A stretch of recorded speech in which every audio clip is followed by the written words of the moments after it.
Alrighty, so we have another exclusive for you today, and let's just say Apple might have a big problem on their hands.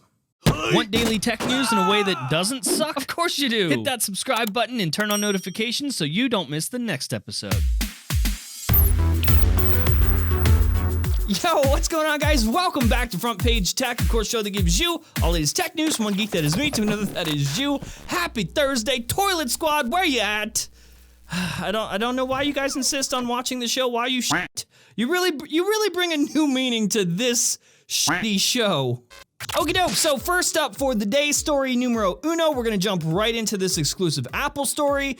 Before we tell you the information that we have, you should probably have some context going into this. So, first of all, earlier this month, we heard that Apple was sort of testing Apple Card internally with corporate employees. But now, as of this week, Apple is actually expanding that internal beta program to more employees. So now retail employees. So obviously, Apple Card isn't set to launch for the rest of us until summer.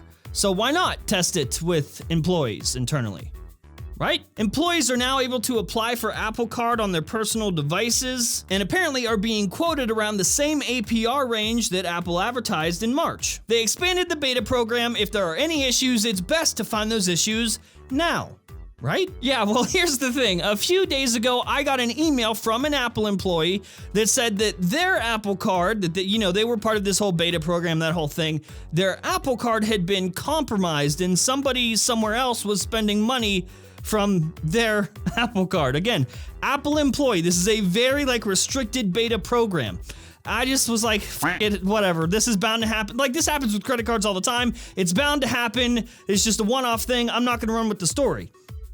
But then last night, I heard from another Apple employee. So I went ahead, vetted the employee, verified the source, that whole thing. We're all good there. They also were approved for the Apple Card and also had their Apple Card compromised. So what, the most secure card in the world, what is supposed to be the most secure card in the world, is not that? So we're showing you screenshots now, and listen, I can't give you the name of the employee, obviously. I can't tell you where they live because Apple will be able to identify exactly who this is. But these screenshots actually show somebody trying to spend money from this Apple Card states away from where this actual employee lives. And listen, it was happening actively, as I was talking to this employee, it was going on in real time. Some motherfucker was out there trying to spend the money. And obviously via the app, as Apple advertised, you can see what transactions are happening and where they are happening, the location where they happened. Now, according to him, whoever was doing this was using the quote-unquote physical card that Apple gives.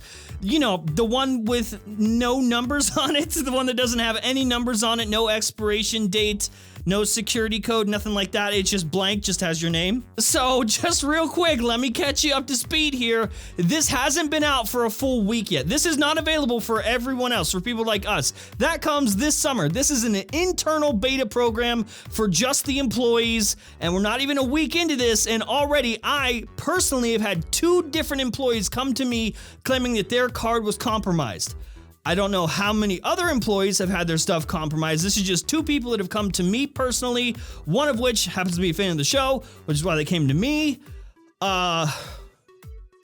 Do you see the problem? Now, to be clear, I have no fucking clue how this is happening. I have no idea how this is possible. We're talking people that were just approved to be able to use the Apple Card. It hasn't been available for a week yet, and this is already happening from states away. People trying to use this card, compromise this stuff from states away. How the fuck on a card that doesn't even come with numbers on it? So I have no idea if this is an individual issue or if this is a system issue, within the system itself.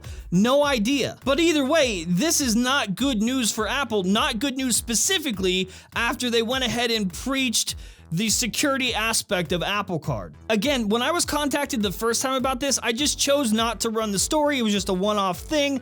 But within the span of less than a week, I have been contacted by 2 different people. So I'm not sure what happens now that I've talked about this, that I've run the story on this show. Let's just hope that by getting this out there, by the time you get your Apple Card, things like this Won't be a problem. All right, now that we've talked about some Apple stuff that is totally not about the iPhone, now let's talk about something that is totally about the iPhone. Did you break the f*** out of your iPhone? Does your iPhone look like it got face f***ed by a sledgehammer? Does it suck to have to stand in line at a Genius Bar to get your magical sheet of glass that wirelessly connects you to the rest of the world and allows you to learn anything at any time fixed? Because the future is hard. Well, now, instead of waiting in line at a Genius Bar, you can take that shit to Best Buy. Wait, real quick, how do you guys say it? Best Buy? Best Buy? Best Buy? How do you say it? Are you some of the motherfuckers that say Best Buy with like the question mark at the end? Best Buy? Fucking idiots. Best Buy announced that you can now take your iPhone into Geek Squad and have it fixed there, because Apple is now expanding their authorized service provider network to most of the Best Buys. So as part of that deal, obviously, Best Buy can now provide you expert service and repairs for your Apple devices, and it can be like somewhat legit. My favorite is BGR's article that said, now Best Buy can fix your iPhone if you don't want to wait in line at the Genius Bar. Bitch, what? You're still gonna be waiting in line? Now, just instead of waiting in line at a Genius Bar at an Apple store, you're just gonna wait in line at a Best Buy. Heh. All right, now, last up, let's talk about the Note 10. I know, fucking got one new thing about the Note 10 every episode. That's like the rule that we're following right now. This coming courtesy of our friendly neighborhood Ass Universe. He put out a tweet that told us more stuff about the thing. It's looking like that Note 10 will have bezels that are about as narrow as you would find on the iPhone, and that chin is super small. Super small. Small. He also mentioned that replacing that like traditional speaker that we find in phones these days, we're getting sound on display technology, which, let's be clear, that's not the first time we've seen this either, but hey, it's still cool to have. If you're unaware, that effectively turns the display itself of the phone into a speaker. Which, I mean, of course, because where the hell are you gonna fit a speaker on this thing? All right, so cool, that's it. We'll have more information on the Note 10 in the next episode of Front Page Tech. I'm sure other than that, we'll just keep getting leaks and leaks and leaks up until launch, which apparently is gonna be August 7th in New York City. That's when we'll finally get to see the Note 10, Note 10 Pro. Okay, that's it and that's all. That's the show. And that's the whole thing. If you liked it or you learned something, hit that like button down below. If you hate my stupid face, hit the dislike button. If you're new here, subscribe, and I'll see you guys tomorrow.